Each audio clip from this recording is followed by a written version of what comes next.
Are you a beginner looking for your very first electric scooter? Or maybe a parent that's trying to find the perfect scooter for your kids?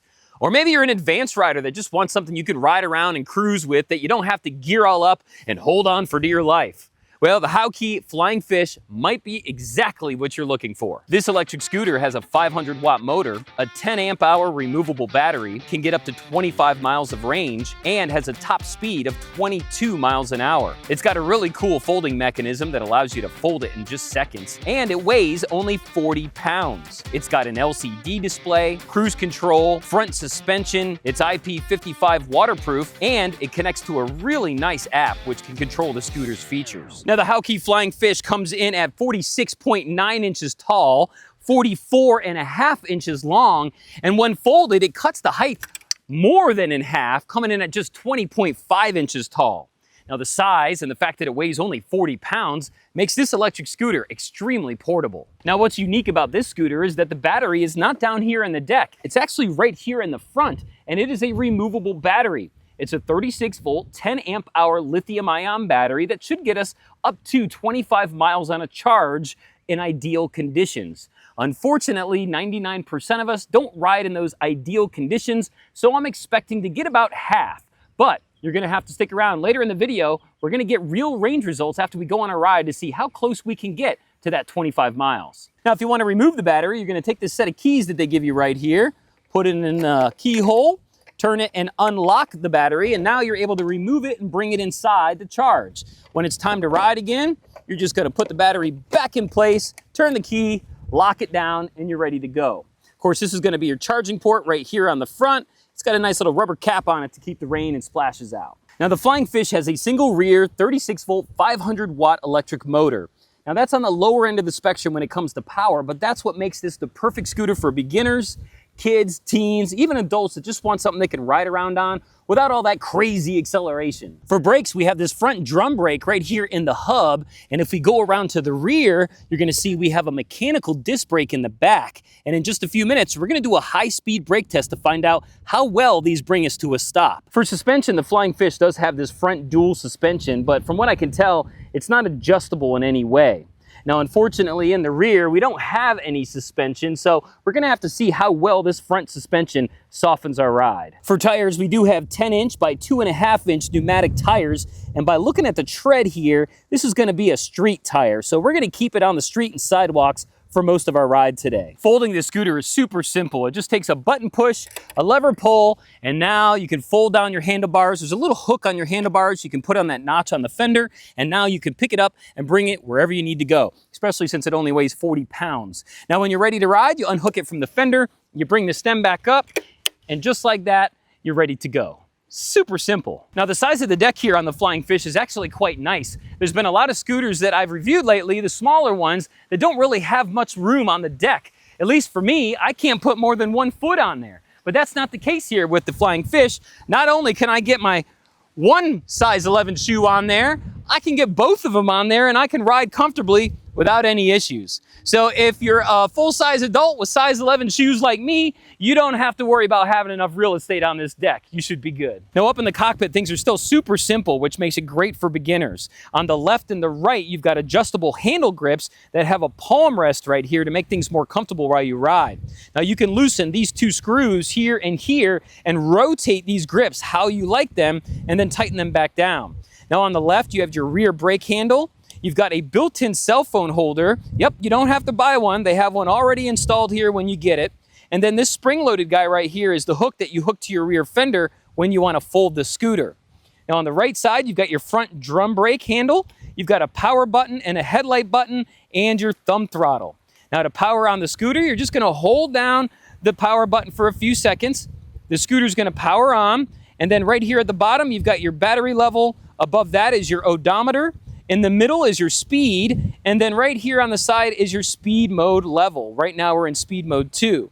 Now, I did tell you earlier that this hooks up to a really nice app for your phone, and it can control a lot of features on the scooter. So let me go ahead and show you that now. All right, so the app that you're gonna wanna download is this one right here. It's called the Mini Robot app, and the icon looks just like that. So when you open the app, it's gonna try to connect to your scooter, and it's doing that right now. Boom, you can see it's now connected to the scooter. We've got 100% battery as it shows right there. And there's also some quick settings down at the bottom. You can change the different modes from sport mode to comfort mode to normal mode.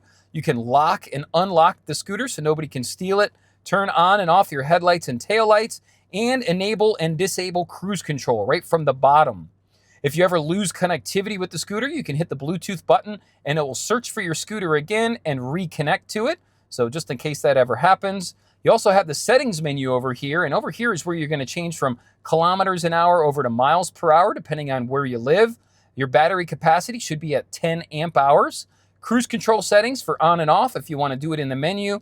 You can also change your riding modes from here as well, and you can change your speed limits all the way up to 28 miles an hour, which it will not reach, but at least you can try. Zero start functionality here as well. Currently I have it on, which means that when I hit the throttle from a stop, the scooter is going to go. But if you want to turn that off, the scooter will have to be pushed for a couple miles per hour before that throttle will engage. And you might want to engage that for kids or beginners just for safety reasons, but I'm going to leave that on for now. Now in this menu over here, it's called the details menu. They got a lot of great information over here. Everything from your estimated remaining mileage, total mileage of the scooter, the temperature, also your total driving time so far of 4 hours and 45 minutes. We've got remaining power at 100%. It shows our battery capacity, our current voltage, also warning codes and error codes. It even gives you the different versions of the app and the Bluetooth that you're on right now. And if you want, you can check for a firmware upgrade. Currently, we're on the latest firmware, and you can do all that from the details menu. So it's a really nice looking app. It's got a lot of functionality to it and is the main way you're going to be able to change different features and functions on your scooter. Well, now that we know pretty much everything there is to know about the Haoqi Flying Fish electric scooter, what do you say? Let me grab my helmet, we'll take it out for a spin, and we'll see how well it does on the road. All right, so I got the GPS app going. I've got the scooter app open here, and the first thing I like to do while I have full battery is to try to see if we can reach a top speed of 22 miles an hour. So let's go ahead and give it a try.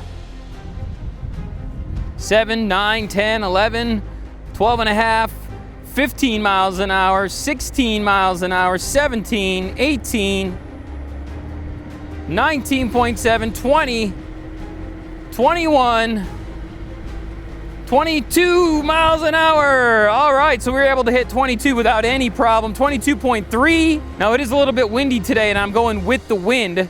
So I wanted to make sure I give it a fair chance because 36 volt really doesn't have much chance against the wind when it comes to trying to reach the top speed. So nice top speed test. Now I want to do the brake test a little bit different today because this has a drum brake up front and a disc brake in the rear. I want to test them individually.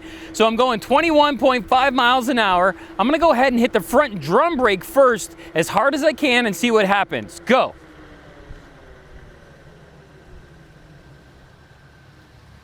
All right, so that was kind of like a nice and gentle slowdown with the front drum brake.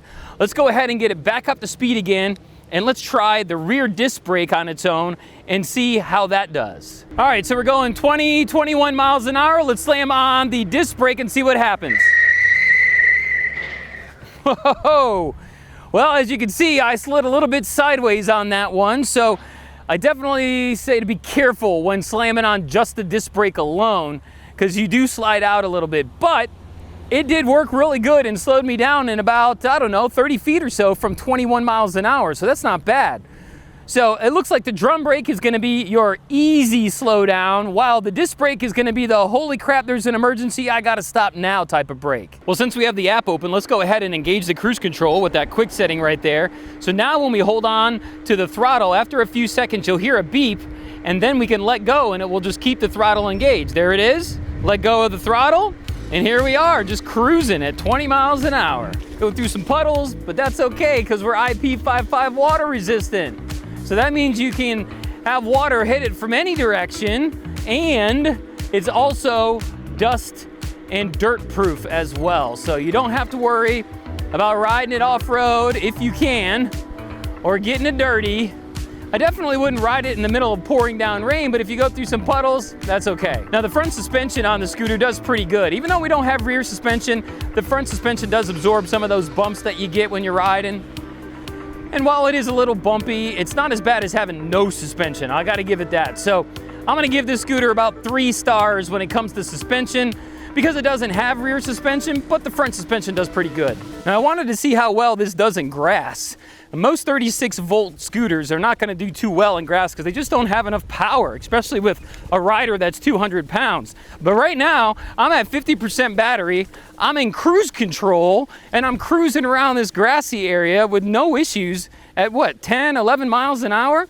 That's not bad at all, especially for a 36-volt scooter. All right, so earlier I said that we have street tires on this, and I wasn't really gonna take this thing off-road, but I figured what the hey. We got 48% battery. I got some pretty forgiving off-road conditions in front of me. So what do you say? Let's go ahead and give it a try.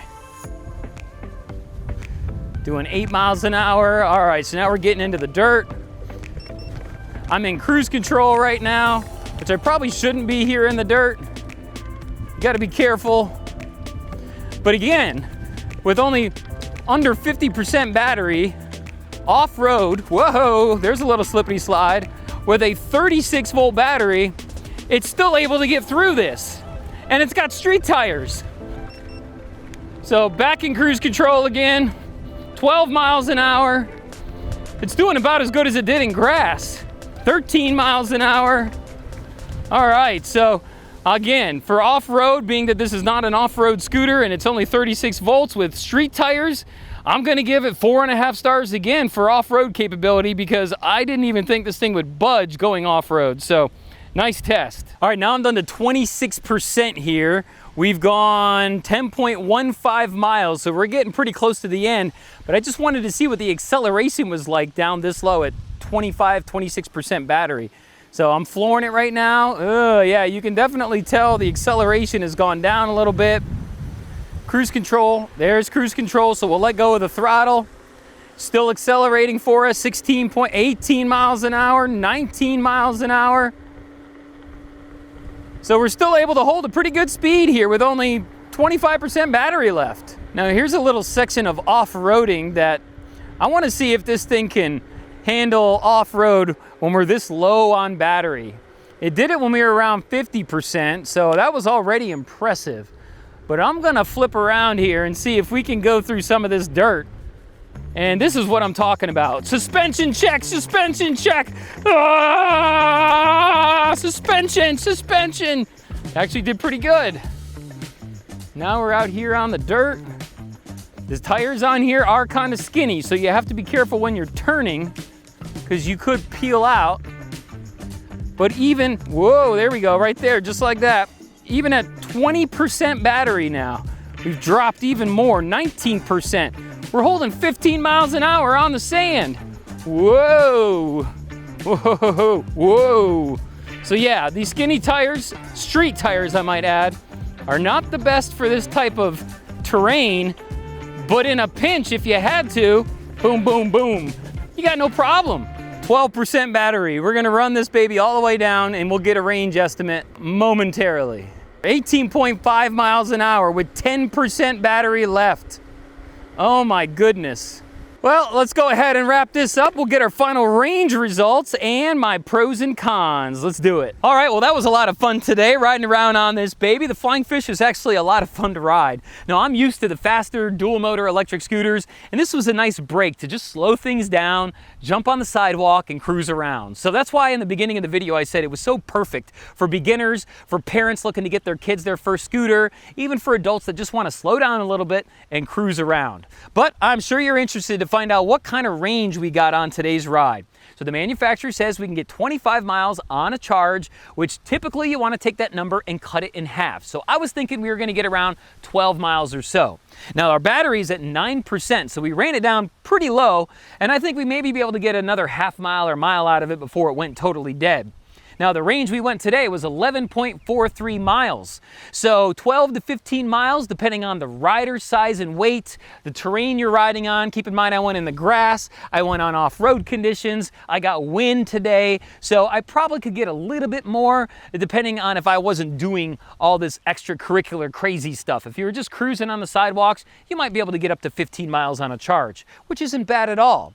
So let's go ahead and take a look at my pros and cons. What are some of the things I like and don't like about this scooter? Top speed of 22 miles an hour ain't bad for a 36-volt scooter. Typically, the 36-volt scooters are 15 to 18 miles an hour, 20 miles an hour if you're lucky. But the fact we could go 22 and hold 22, even all the way down towards the end of the battery, we were still getting 21 miles an hour. That's not bad at all, so I like that. Also, I thought that the brakes did a good job on our brake test today. We tested them independently. The front drum brake was more of an easy slowdown, while that rear disc brake locked up and we slid to a stop in about 30 to 40 feet. So the brakes, they do a good job.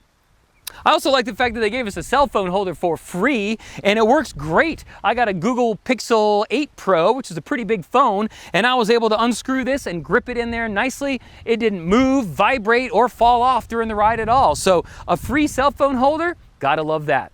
Also, it's super portable, 40 pounds, and the ability to fold this in half and pick it up and bring it with you. You can fit it into pretty much any trunk of a car, unless you're riding in a smart car or a Mini Cooper. But trunk of a car, back of an SUV, pickup truck, no problem at all. Also, the app is one of the nicest, if not the nicest apps that I've ever seen on an electric scooter. So that's definitely a pro for sure. Also, the suspension did a pretty good job. Even though we don't have rear suspension, the front suspension did good. You just saw a minute ago we were riding on those big rocks and even in all that soft sand, and it was no problem at all. So the suspension, while not dual suspension, that front suspension did a pretty good job. The tires were grippy as well. Even though they're skinnier tires, I was still able to ride off-road in sand and dirt and gravel, and I, for the most part, didn't peel out or fall over or anything. So overall, I like this scooter. I really do. Now, there are a couple things that I would say they could do a little bit better. Number one is going to be that rear fender. The rear fender needs another brace on it. As you can see, it's a little bouncy, a little wobbly. It's only held in the rear here, but there's no other braces on it. So every time you go over a bump, it makes a knocking or a smacking noise as it hits the tire or the frame or whatever it's hitting down there. And the range, it was, about average, about what you're gonna get on any other scooter or e-bike. You take that OEM number and you cut it in half, and that's about what you're gonna get. And that's what happened today. So I wish we had a little bit more battery capacity. That way we can go on a little bit longer rides, but it was falling in line with what you're gonna get on pretty much every scooter or e-bike out there. Now, if you have any questions or comments about the Haoqi Flying Fish electric scooter, feel free to leave them below. I'll be happy to answer them. And if I don't have an answer, I'll try to get you an answer. And if I've earned it today, make sure to hit that like and subscribe. And don't forget to hit the bell so next time I put out a video, you will be notified. Well, thanks for joining me today for the Haoqi Flying Fish electric scooter and Hobart's reviews. My name is Hobart. Thanks so much for joining me. We'll see you on the next ride.